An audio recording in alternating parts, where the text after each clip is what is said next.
Exam आपके पास हैं तो क्यों आप उदास हैं? अरे अच्छा परफॉर्म करोगे एग्जाम में यदि खुद पर तुमको विश्वास है।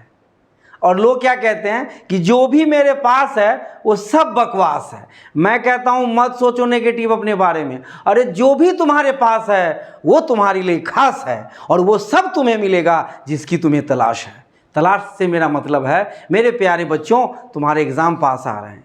बार बार एग्जाम आता ही रहता है, कोई फर्क नहीं पड़ता है, लेकिन स्ट्रैटेजी यानी रणनीति का होना बहुत ज़रूरी है। तो आइए मैं आपको पढ़ाई कैसे करें, पढ़ाई करते समय किन बातों का ध्यान दें। आप बहुत सारे गार्जियन इस बात को लेकर बेचैन रहते हैं कि किन बातों का ध्यान दें। देखो, मंदिर जाते समय आपको अच्छा फील क्यों होता, मस्जिद जाते समय अच्छा फील क्यों होता, कि वहाँ का जो वातावरण होता है एक डिवाइन होता है, मतलब बहुत सुंदर। अब वो हवा में मतलब एक आध्यात्मिकता तैरती रहती है। जैसे मंदिर जाएंगे तो आपको चारों तरफ एक पॉजिटिव वातावरण मिलेगा, ऐसे ही लाइब्रेरी जाएंगे वहाँ पर भी एक पॉजिटिव वातावरण मिलेगा। तो आप जहाँ भी पढ़ते हैं वहाँ पे एक एटमॉस्फेयर क्रिएट करके रखें। तो देखिए कुछ बातें मैं आप सबके लिए लाया हूँ, लास्ट तक वीडियो को देखना है और इन वीडियो को उन सभी ज़रूरतमंदों तक शेयर करें। यदि आप चाहते हैं कि शिक्षा पूरे देश में पढ़ाई के रूप में मतलब शिक्षा देश के लिए एक ताकत बने, शिक्षा के जरिए ही सारी समस्याओं का समाधान होगा, चाहे वो गरीबी हो, भ्रष्टाचार हो, जनसंख्या नियंत्रण हो या जो भी हो। तो आइए कुछ बात करते हैं कि पढ़ाई करते समय ध्यान देने योग्य बातें। इससे पहले हम अभिभावक के लिए वीडियो बना चुके हैं, अब बच्चों के लिए है। अभिभावक भी देखें और इस पर मनन करें। लिखा है पढ़ाई करते समय ध्यान योग्य बातें। तो पहला है कि एक बात बताओ, कभी भी कैसे भी बैठ गए पढ़ने के लिए, ऐसे बैठ गए ऐसे बैठ गए। मैं क्लास में देखता रहता हूँ, बच्चों को मैं डांटता हूँ, जो बच्चे मेरे पास पढ़ते हैं मैं उनको कहता हूँ कि गंभीर रहो। थोड़े पढ़ाई करते समय गंभीर होने का ये मतलब नहीं है कि आपको कमर में दर्द हो रहा तो भी एकदम सीने तन के बैठे। बॉडी को रिलैक्स्ड होके बैठना है, लेकिन रिलैक्स्ड होने का मतलब ये नहीं है कि टीवी चल रहा है वहाँ बैठ गए। रिलैक्स्ड होने का ये मतलब नहीं है कि बेड पे सोए, इतना मोटा गद्दा लगा हुआ है उस पर सो रहे हैं ऐसे करके। आपके सीने में आपकी दर्द होने लगेगा, इसमें दर्द होने लगेगा। और आप चेयर ऐसा, मैं गार्जियन से रिक्वेस्ट करूंगा कि यदि संभव हो सके तो लकड़ी वाला चेयर, लकड़ी का मतलब होता है जिसके जो पीठ जिस पर रखते हैं वो सीधी होनी चाहिए, जैसे डाइनिंग टेबल होता है मैंने देखता हूँ। तो ऐसा चेयर जरूर बच्चों के लिए उपलब्ध कराएं हो सके तो। बाकी बच्चे जिद ना करें कि मुझे यही चेयर चाहिए। मतलब मैं देखता हूँ कि पिज़्ज़ा के लिए 150 रुपये तुरंत ऑर्डर कर देते हैं, कोई फ़र्क नहीं पड़ता 150-200। और किताब एनसीईआरटी का जो 55 रुपीज़ का होगा वो कहेगा सर एनसीईआरटी का किताब सेकंड हैंड मिल जाएगा क्या। मैंने कहा जाओ ओरिजिनल है, 55 रुपये का किताब है, 55 रुपीज़ का किताब है, तुम सेकेंड हैंड किताब पढ़ोगे। नई किताब रखो। मतलब ठीक है भाई बहन ने पढ़ा है तो पुरानी किताब से भी पढ़ सकते हैं, लेकिन किताब की धज्जियाँ उड़ी हुई है, पेज गायब है, इधर गायब है, वो चैप्टर एक्सरसाइज गायब है, फिर भी सेकंड हैंड को मतलब घसीटे जा रहे हैं, गलत बात है। किताब का शौक रखना है। मैं अपनी बात बताता हूँ, मैंने कपड़ों का शौक नहीं रखा, कपड़े पुराने पहनते थे लेकिन किताब हमेशा नई लेके पढ़ते थे। एनसीईआरटी की किताब है 55, 60, 200, 150 रुपये की किताब है, वो नई किताब लेकर पढ़ाई करनी है। तो इस पर लिखा है कि पढ़ाई हमेशा कुर्सी टेबल पर बैठ कर ही, मतलब देखिए कितना अच्छा माहौल है, पढ़ाई हमेशा कुर्सी टेबल पर बैठ कर, ग्लोब रखा हुआ है सब कुछ। आप कुर्सी पे बैठेंगे, सामने टेबल एक सुंदर सा होगा, बगल में बुक होगी, जितने भी पानी का बोतल रख लीजिए और ये सोच के बैठना है कि मुझे आधे घंटे 1 घंटे उठना नहीं है, चाहे कुछ भी हो जाए। मतलब कुछ भी हो जाए, वॉशरूम जाके बैठे, सब कुछ तैयार वाली नहीं तो 10 मिनट बैठे मोबाइल चेक करते हैं, 5 मिनट बैठे वॉशरूम जा रहे हैं, गलत बात है। सब कुछ मतलब अपने आप को एक, पहले के ऋषि मुनि ना स्वयं को एक मतलब तपाते हैं, तप के निखरता है व्यक्ति। तो ये आपको आदत डालनी पड़ेगी तब जाकर के पढ़ाई हमेशा कुर्सी टेबल पर बैठ कर ही करें। बिस्तर पर लेट कर बिल्कुल भी ना पढ़ें। लेट कर पढ़ने से पढ़ा हुआ दिमाग में बिल्कुल नहीं जाता, बल्कि नींद आने लगती है। सही पोस्चर नहीं रखेंगे तो एक तो बॉडी को प्रॉब्लम होगा, हड्डी वगैरह जो पीछे का है रीढ़ की हड्डी वो बेकार हो जाएगा, थक जाएंगे आप, मज़ा नहीं आएगा। और गंभीरता से पढ़ते हैं तो पूरा एकदम लगता है कि पढ़ाई कर रहे हैं। जैसे मंदिर में पूजा करते समय नहा धो के चंदन वगैरह सब कुछ करके जाते हैं, पढ़ते समय में भी अपना एक पोस्टर रखें, टेबल रखें, ग्लोब रखें बगल में, मैप देखिए इस तरह का मैप देखिए मैं रखा हुआ हूँ अलग अलग, और इंडिया का मैप रखा हूँ, वर्ल्ड का मैप रखा हूँ, देखिए हर तरीके का मैप रखिए, इससे क्या होगा, एक एटमॉस्फेयर बनेगा। तो मुझे लगता है कि आप इन बातों को समझ गए होंगे कि कितना बड़ा योगदान होता है। तो आपको ध्यान रखना है आपके बैठने के पोस्चर का। आगे देखते हैं, लिखा है कि पढ़ते समय टेलीविज़न न चलाएं और रेडियो या पर गाने, रेडियो मतलब मोबाइल आपके लिए, तो उसी में FM वगैरह होता है। कई बच्चों को देखता हूँ गाने चला के मैथमेटिक्स सॉल्व कर रहा होता है। इतना मैच्योर आप नहीं हुए हैं। हाँ, इतना कंसंट्रेशन बन रहा है तो ठीक है, लेकिन मोबाइल चला के हमारे 5 सेंस ऑर्गन से एक साथ कैसे काम करेगा? तो आपको इस बात का ध्यान रखना है कि बगल में टेलीविज़न चल रहा है तो मम्मी या पापा को रिक्वेस्ट करें कि पापा थोड़ी देर थोड़ा सा शांत हो लीजिए, आप थोड़ा कम वॉल्यूम में देख लीजिए, कोई अलग रूम में बैठ लीजिए। तो मम्मी पापा तो खास ध्यान रखते ही, मैंने उनके लिए वीडियो बनाया है। यदि नहीं देखा तो डिस्क्रिप्शन में इस वीडियो का लिंक है, जा करके देखो। गार्जियन को दिखाएं कि देखिए आपके लिए क्या बनाया है, क्या कह रहे हैं सर जी ने। लेकिन आपको ध्यान रखना है, मम्मी पापा से रिक्वेस्ट के अंदाज में कहना है उनको कि पापा भी टेलीविज़न। और सभी गार्जियन तो आपको बड़े सपोर्टिव होते हैं, बहुत चाहते हैं कि मेरा बेटा पढ़ाई कर रहा है तो मतलब ध्यान के मुद्रा में चले जाते हैं। तो आपको क्या करना है, तो मतलब टेलीविज़न नहीं चलाना। टेलीविज़न चला रहे हैं और सर ने कहा कॉपी तैयार करके लाना, ये करके लाना, तो ये सब नहीं करना है। टेलीविज़न वगैरह मतलब टेलीविज़न चला रहे हैं, नोट्स बना रहे हैं, कुछ लिख रहे हैं, तो मतलब आप काम चलाओ, केवल काम कर रहे हैं। काम चलाने के लिए ज़िंदगी नहीं जीनी है। जो काम करेंगे पूरे ध्यान से करेंगे, मन से करेंगे, नहीं तो नहीं करेंगे। पढ़ाई पूरे मतलब दिलो दिमाग को उस पर केंद्रित करके करना है। तो गाने सुन रहे हैं, टेलीविज़न देख रहे हैं, सास बहू का सीरियल देख रहे हैं, तो ये सब काम आपको नहीं करना है। आगे देखते हैं कि स्वाध्याय के समय मोबाइल स्विच ऑफ कर दें या साइलेंट मोड पर रखें। एक तो 12th क्लास तक मोबाइल की इतनी आवश्यकता नहीं होती है कि आप मोबाइल बगल में रखें। बहुत ज़रूरत है 11th-12th के बच्चों को, कई बार देखना होता है, कुछ डेटा है, कुछ बात है, तो देखने के बाद मोबाइल को एकदम साइलेंट मोड पे रखें। मान लो आप कोई मैथमेटिक्स का क्वेश्चन सॉल्व कर रहे हो, x² + 2x + 3 = 0, आप उसके स्प्लिटअप को सोच रहे हो और बीच में फ़ोन खनक जाए, मैसेज आ जाए, पता चला जी कह रहा कि आप जी लोन ले लो 5 लाख रुपये का। भाई लोन की बात बाद में करना। तो आपको मोबाइल को आपके पढ़ाई से ज़्यादा उपयोगी कुछ भी नहीं है, इसलिए मोबाइल को बंद करके रखें। मोबाइल को साइलेंट मोड पे रखें, एकदम वाइब्रेशन पे भी नहीं, साइलेंट मोड पे रखें। मोबाइल नहीं रखें तो पढ़ाई होगी। किसी भी चीज़ को पाने के लिए त्याग करना पड़ता है। सब कुछ होगा जी, मौज भी करेंगे, टीवी भी देखेंगे, गाने भी सुनेंगे, नहीं होगा। आपको 12 वर्षों तक, राम ने 14 वर्षों का वनवास किया, 12 वर्षों तक आपको त्याग तपस्या दिखानी पड़ेगी, तब आपका पढ़ाई ज़बरदस्त तरीके से जीवन में उछलेगा और आप जो चाहोगे वो आपके पास होगा। तो मोबाइल को स्विच ऑफ कर दें या साइलेंट मोड पर रखना है। इन बातों को खास ध्यान रखें। मोबाइल तो पढ़ाई का दुश्मन है, जानते हैं ना। और कुछ बच्चे हैं जो मोबाइल का सदुपयोग करते हैं, तो ये इसके लिए अलग से मैं बताऊंगा। मोबाइल के सदुपयोग यानी आप बैठे कि मुझे ये चीज़ देखना है, तो यूट्यूब पे मान लो किसी टीचर का कोई वीडियो देख रहे हैं या यूट्यूब पे कोई डेटा देख रहे हैं, तो ठीक है एक बार देख लें। लेकिन एक बार आपने कुछ याद करने के लिए बैठे, मैथमेटिक्स का कोई एक्सरसाइज सॉल्व करने के लिए बैठे हैं, साइंस का कोई चैप्टर स्टडी करने के लिए, अध्ययन करने के लिए बैठे हैं, तो उस समय मोबाइल को साइड। आगे लिखा, पढ़े हुए पाठ्य को लिखते भी जाएं, इससे आपकी एकाग्रता भी बनी रहेगी और भविष्य के लिए नोट्स भी बन जाएंगे। नोट्स बनाने का मतलब जो आप कॉपी बनाते हैं, आपको सब्जेक्ट टीचर कॉपी बनाने के लिए कहा जाता है, वो नोट्स ही तो है। और उसमें भी खास पॉइंट्स को, क्वेश्चन आंसर तो आप करें ही, जैसे खास पॉइंट्स को भारत में, जैसे आपके 10th क्लास में नेशनलिज्म इन इंडिया है, 6th क्लास में सोलर सिस्टम है, 6th क्लास में मैप एक अलग से चैप्टर है, ज्योग्राफी का अलग अलग चैप्टर है, न्यू क्वेश्चंस एंड आइडिया है 6th क्लास में। उसमें गौतम बुद्ध और महावीर के बारे में दिया है। तो गौतम बुद्ध का जन्म कहाँ हुआ, नेपाल लुम्बिनी में। ज्ञान की प्राप्ति कहाँ हुई, बोध गया में। पहला उपदेश कहाँ दिया, सारनाथ में। ऐसे ही भारत में गांधी जी के द्वारा चलाए गए कौन कौन से आंदोलन थे, इसका पॉइंट बनाना है। गांधी जी ने कौन से, बारदोली, इसके बाद खेड़ा, बारदोली तो सरदार वल्लभ भाई पटेल ने चलाया था। ऐसे आपको पॉइंट तैयार करने हैं। गांधी जी ने और कौन कौन सा, तो कब आए, 9 जनवरी 1914 को आए, ठीक है। उस दिवस को क्या रूप में मनाया जाता है। 10-20 पॉइंट बनाएंगे तो चैप्टर पे आप देखिए, पूरा चैप्टर 20 पन्नों का होता है, 5 पन्नों का होता है, 4 पन्नों का होता है। 10-10 15 पन्नों का होता है 9th-10th में, तो उतना बड़ा चैप्टर तो एक तो नहीं पढ़ पाएंगे, लेकिन आप एक पेज में पूरे चैप्टर को समराइज कर लेते हैं। ये आपके लिए एक विशेष कला है।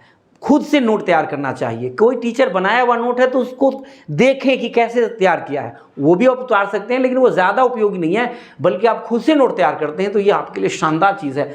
यदि छोटे बच्चे 6, 7, 8 के हैं तो गार्जियन और टीचर से सीखें कि सर नोट कैसे तैयार करते हैं। नोट कैसे तैयार करते हैं, चैप्टर के अहम बिंदु को आपको पता चल जाएगा, उसको नोट करते समय उसको अंडरलाइन करते रहे, उसको लिखते समय। जब एग्ज़ाम आएगा या कोई टेस्ट आता है, क्लास टेस्ट आता है, कोई भी एनुअल एग्ज़ाम आएगा, हाफ ईयरली एग्ज़ाम आएगा, तो आप उसमें से 10 मिनट के अंदर एक चैप्टर को रिवाइज कर लेंगे। तो ये आपको ध्यान रखें, एकाग्रता ध्यान रखना, एकदम कंसंट्रेशन बना रहना चाहिए। अगला है, कोई भी पाठ्य कम से कम 3 बार जरूर पढ़ें। 3 बार एक एवरेज लिखा गया है, आप कई बार 2 बार में भी समझ में आ जाता है, लेकिन कोई ऐसा बच्चा नहीं है कि क्लास में उसको समझाया जाए कोई बेहतर से बेहतर टीचर या कोई भी, और उसको एकदम 100% समझ में आ जाए। कुछ बच्चे को बहुत बेहतर समझ में आ जाता है, 80-90%, 99%, 95%, कुछ को 40%, 30%, 20%, 10%, ऐसा नहीं कि 0% समझ में आएगा। कुछ ना कुछ तो जरूर सीखा होगा, और कोई ऐसा बच्चा नहीं जो 100% सीख जाएगा। आपको क्या करना है, जो चैप्टर आप पढ़ते हैं, जो टॉपिक पढ़ते हैं, जो नोट्स पढ़ते हैं, उसको बार बार बोलना है। एक बार बोलने से थोड़े होगा, एक बार बोलने से थोड़े होगा। कोई लाइन अब कितना भी मैं बहुत ज़्यादा प्रतिभावान हूँ, कोई प्रतिभावान है या मैं मतलब बहुत तेज है, शार्प दिमाग है उसका, तो एक ही बार में याद कर लेगा, ऐसा कुछ नहीं है। सबको भगवान ने शक्ति दिया है, 2-4 बार पढ़ने के बाद उसको याद हो ही जाएगा। मनन करें, बार बार रिपीट करें, ध्यान को पूरी तरह से उस पर केंद्रित करके करें, तो आपको वो लाइन जरूर याद हो जाएगा, समझ में आने लगेगा। बार बार पढ़ने से उसको मनन हो जाएगा। तो आप इन चीज़ों को देखें कि कम से कम 2-3 बार 4 बार रिपीट करें, पढ़ें और उस पर ध्यान से देखें। अगला लिख रहा है कि रटने की प्रवृत्ति से बचें। देखिए, एक एक्सरसाइज को, एक पैराग्राफ को बार बार पढ़ने का मतलब रटना नहीं है। लेकिन केवल रट लिए कि भाई जैसे 10th क्लास में है F = R/2, तो ये याद कर लेना है कि F = R/2 यानी कि जो फोकल लेंथ होता है रेडियस का आधा होता है। लेकिन इसको समझे भी फिगर बना के कि कॉनकेव मिरर में ऐसा होता है। या पूछता है कि जो फर्स्ट वर्ल्ड वार और सेकेंड वर्ल्ड वार के बाद क्या कॉन्सिक्वेंसेस हुए, परिणाम क्या हुआ, युद्ध का परिणाम क्या होता है, विनाश होता है। तो ये पॉइंट समझना है। जैसे आपके दिमाग में ये बात समझ में आ जाएगी कि युद्ध का परिणाम विनाश होता है, डिस्ट्रक्शन होता है, तो आप अपने मन से भी पॉइंट को लिख पाएंगे। तो रटने की प्रवृत्ति से बचें। कुछ डेटा को रटना होता है तो उसको तो खैर ठीक है, लेकिन हर चीज़ को रटा नहीं जा सकता है। मैथमेटिक्स का फॉर्मूला रटा जा सकता है, लेकिन कैलकुलेशन को, उसके स्टेप्स को आपको समझना पड़ेगा। मान लीजिए कोई टॉपिक है Nazism and the rise of Hitler 9th class का, तो उसको उसके कुछ डेटा को याद किया जा सकता है, लेकिन मतलब जर्मनी ने कौन कौन सा रोल प्ले किया, जर्मनी ने क्या क्या किया, वर्सेलीज की ट्रीटी की कौन कौन सी बातें हैं, वो आपको समझना भी पड़ेगा। तो केवल रटने की प्रवृत्ति से आपका कंस्ट्रक्टिव डेवलपमेंट नहीं होगा, इस बात को ध्यान में रखना है। नेक्स्ट है कि शॉर्ट नोट्स जरूर बनाएं ताकि वे परीक्षा के समय काम आए। मैंने पहले भी बता दिया है कि कोई भी चैप्टर आप स्टडी करते हैं उसके शॉर्ट नोट को तैयार करें। एग्जाम में 10 मिनट में आप बड़े चैप्टर को याद कर लेंगे, समझ लेंगे। नोट खुद से बनाएं, खुद से चैप्टर को 2-3 बार पढ़ें, और खुद जब आप मेन पॉइंट को याद करेंगे तो आपको चैप्टर ही रिकॉल हो जाएगा, याद हो जाएगा। तो इस बात को ध्यान देना है। लिखा है कि पढ़े हुए पाठ्य पर विचार विमर्श अपने मित्रों से जरूर करें। ग्रुप डिस्कशन पढ़ाई में लाभदायक होता है। ये शानदार पॉइंट है। क्या होता है कि बच्चे ना केवल आलतू फालतू बातें डिस्कस देख, पता है पाकिस्तान ने भारत को हरा दिया, अरे हरा दिया ठीक है, इसको एक मज़ेदार टॉप था, खेला, देखो क्या बात खत्म। केवल इन्हीं बातों का डिस्कशन करें। पता है राहुल गांधी ने ये बोला, पता है मोदी जी ने ये कहा है। ठीक है, राजनीतिक रूप से अवेयर रहें, क्रिकेट के रूप में अवेयर रहें, लेकिन सबसे परम कर्तव्य और पहला टॉपिक जो आपके डिस्कशन का होना चाहिए वो आपका सिलेबस होना चाहिए। अपने आसपास की चीज़ों से 12th क्लास के बाद आपको तो न्यूज़पेपर और बाकी चीज़ें पढ़ने के लिए कहा ही जाएगा। देखो गर्मी लग रही है। तो अगला है कि पुराने प्रश्न पत्रों के आधार पर महत्वपूर्ण टॉपिक को छांट लें और उन्हें अच्छे से तैयार करें। क्या कह रहा है कि जो प्रीवियस ईयर क्वेश्चन होता है वो बहुत महत्वपूर्ण होता है। खासकर मतलब 12th और 10th के बच्चे इस बात पर विशेष ध्यान दें। 6, 7, 8, 9, 10th के बच्चे भी ध्यान दे सकते हैं पुराना जो क्वेश्चंस होता है उससे आपके एग्ज़ाम का पैटर्न पता चलता है, एग्ज़ाम का नेचर पता चलता है, किस तरह के प्रश्न उठाते हैं ये पता चलता है। तो प्रीवियस ईयर पेपर आपके लिए बहुत महत्वपूर्ण है। आप उसका एक खाका तैयार, एक डेटा तैयार कर सकते हैं कि इस चैप्टर से बोर्ड ने 10th क्लास के बोर्ड ने कौन सा प्रश्न पूछा, किस लेवल का पूछा, कितना जवाब दिया जाना चाहिए। आपको ना मतलब मैंने 10th क्या कहते हैं एसएससी बैंक ये सारे एग्ज़ाम दिए, बहुत सारे एग्ज़ाम दिए, बहुत सारे एग्ज़ाम क्वालिफाई किया, सीटेट का पेपर दिया, पास किया, पढ़ाया और बहुत सारे बच्चों को पास करवाया। डीएसएसबी का, एसएससी का, बैंक पीओ बैंक क्लर्क का और यूपीएससी प्रीलिम्स का, ये सारे एग्ज़ाम्स हमने दिए और इसमें से बहुत सारे एग्ज़ाम मैंने खुद पर्सनली क्वालिफाई किया और बहुत सारे एग्ज़ाम में फेल भी हुए। तो सीखा, फेल हुआ तो नई नई स्ट्रैटेजी लगाई, क्यों फेल हुआ। और ये सब एग्ज़ाम देने के बाद हमें पता चला, इस सब एग्ज़ाम का नाम इसलिए ले रहा हूँ कि सारे एग्ज़ाम्स में प्रीवियस ईयर पेपर बहुत मैटर करता है। हमने प्रीवियस ईयर पेपर को देखा, एनालाइज किया कि मैथमेटिक्स में किस टॉपिक से ज़्यादा प्रश्न पूछ रहा है, उस टॉपिक को स्ट्रॉन्ग किया। तो आप भी 10th 12th 9th में आप देख सकते हो कि जैसे ड्रेनेज चैप्टर है, ड्रेनेज 3rd चैप्टर है, तो उसमें आप देखोगे कि मतलब मैप से क्या क्या क्वेश्चन आ सकता है। तो ड्रेनेज में मैप से क्या है कि सिंधु नदी यानी इंडस नदी कैसे बहती है, कहाँ से, मैप पे दिखाओ। ब्रह्मपुत्र नदी कैसे बहती है, ये मैप पे दिखाओ। इसके बाद गंगा नदी कहाँ से बहती है, यमुना कैसे बहती है, गोदावरी कैसे बहती है, ये दिखाओ। तो ये है मैप में, उसमें कुछ झील के बारे में है, लेक है, ये सब। तो आप पुराने प्रश्न पत्रों से आगे की रणनीति तैयार कर सकते हैं। आपको प्रीवियस यानी इतिहास आपको आगे की घटनाओं से आगाह कर देता है कि पीछे ऐसी घटना हुई है, आप ये गलती ना करें, पीछे ये ऐसी घटना हुई है और इस मतलब राजा ने जीत हासिल किया है, तो आप ये रणनीति अपनाएं ताकि आप भी आगे आपकी जीत निश्चित, निर्धारित, निर्विवाद हो। आगे के टॉपिक देखते हैं। लिखा है, रुक जा, लिखा है 10वां कि संतुलित भोजन करें क्योंकि ज़्यादा भोजन से नींद आती है और कम भोजन से कमजोरी महसूस होता है। क्या कहा कि संतुलित भोजन करें क्योंकि ज़्यादा भोजन से नींद और आलस से आता है, जबकि कम भोजन से पढ़ने में मन नहीं लगता और थकावट, सिरदर्द आदि की समस्याएं। देखो, कम भोजन करोगे तो एनर्जी फुल नहीं मिलेगी। कम भोजन का मतलब बच्चे क्या कहते हैं कि आजकल की मम्मियाँ, मतलब जाता हूँ घरों में और मैंने अभी से 20 साल, मेरे 20 साल हो गए पढ़ाते हुए। अभी केंद्रीय विद्यालय में 3 सालों से हूँ, लेकिन इससे पहले मैंने मतलब 16-17 साल पढ़ाया है, प्राइवेट ट्यूशन्स पढ़ाए हैं, प्राइवेट स्कूल में पढ़ाया, मतलब खुद होम ट्यूशन्स पढ़ाया। तो मैंने अनुभव पाया कि उनकी बच्चों की जो मम्मी है वो कहती है, मैंने मैथमेटिक्स पढ़ाया, इंग्लिश पढ़ाया, एसएसटी पढ़ाया, तो उसमें मैंने देखा कि बच्चे की मम्मी कहती है कि माता पिता बहुत चिंतित होते हैं बच्चों को लेकर।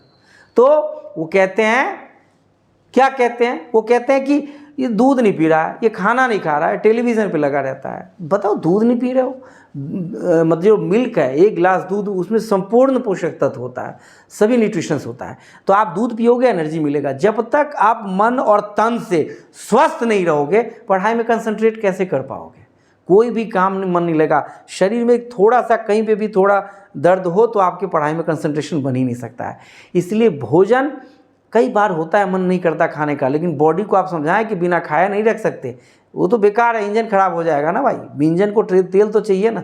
तो ध्यान रखना है, शरीर का ख्याल रखना सबसे पहले ज़रूरी है। शरीर यदि स्वस्थ रहेगा यानी बैलेंस्ड डाइट लेना है, संतुलित भोजन लेना है, यानी कि सुबह फ्रूट्स वगैरह लेने हैं, जो भी एक बैलेंस डाइट होता है। इसके बारे में जी बहुत ज़्यादा डिटेल से आपकी मम्मी बहुत एक्सपर्ट है, आपके पापा बहुत बेहतर जानते हैं, मैं एजुकेशन को लेकर तो बताऊंगा। तो आपको एक बैलेंस डाइट लेना है ताकि आपको आपका पढ़ाई में मन लगे, इस बात का पूरा ध्यान रखिएगा।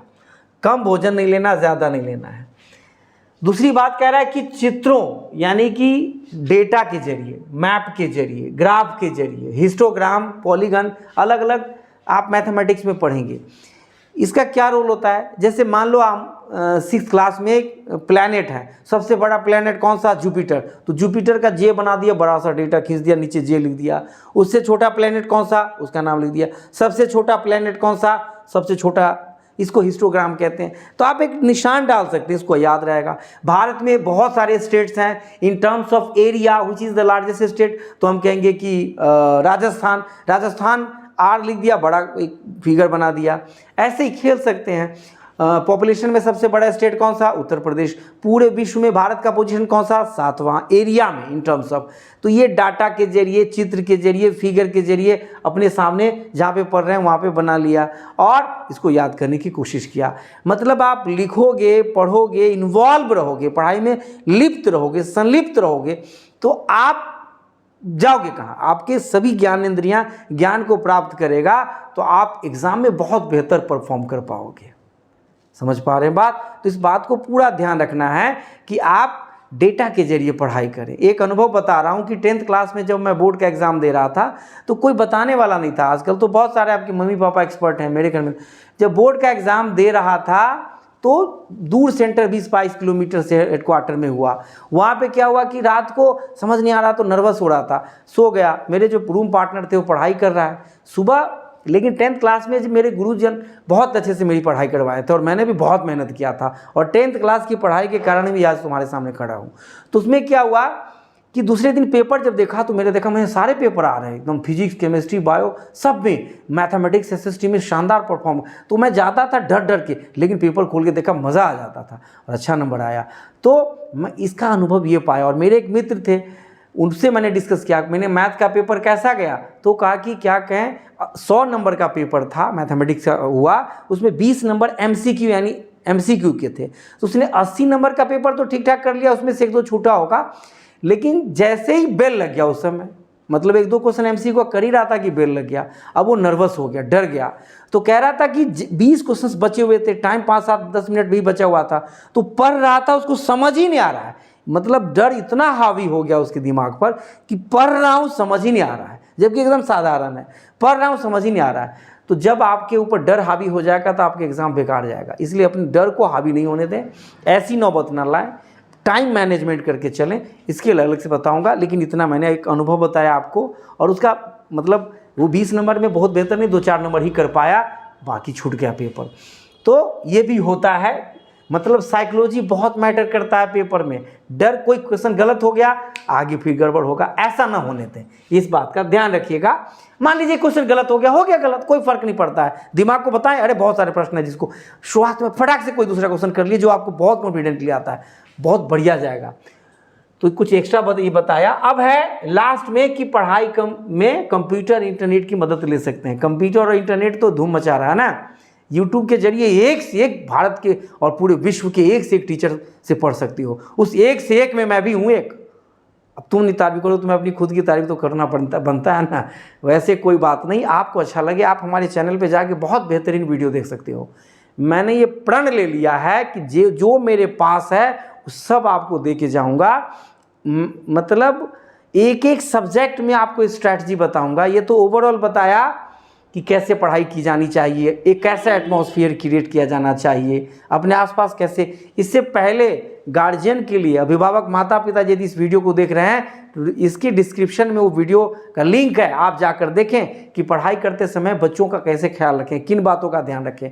और ये बच्चे के लिए मम्मी और पापा भी देख सकते हैं, ताकि उसके लिए एक एटमॉस्फेयर क्रिएट करें। तो इस बात का ध्यान रखना है। मैं अपने वीडियो के बारे में बता रहा था कि हर चैप्टर का 6th to 10th एसएसटी के लिए, साइंस के लिए, मैथमेटिक्स के लिए एक से एक टेक्निक बताऊंगा।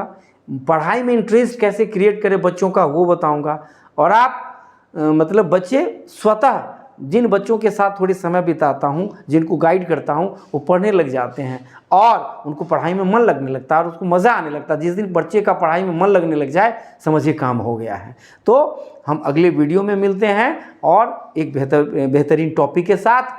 आपको कोई टॉपिक पे लगे कि मैथमेटिक्स हो या कोई और टॉपिक या साइंस या एसएसटी या इंग्लिश, तो मैं उस पर वीडियो बनाऊंगा। अब तक के लिए इतना ही। बहुत बहुत धन्यवाद।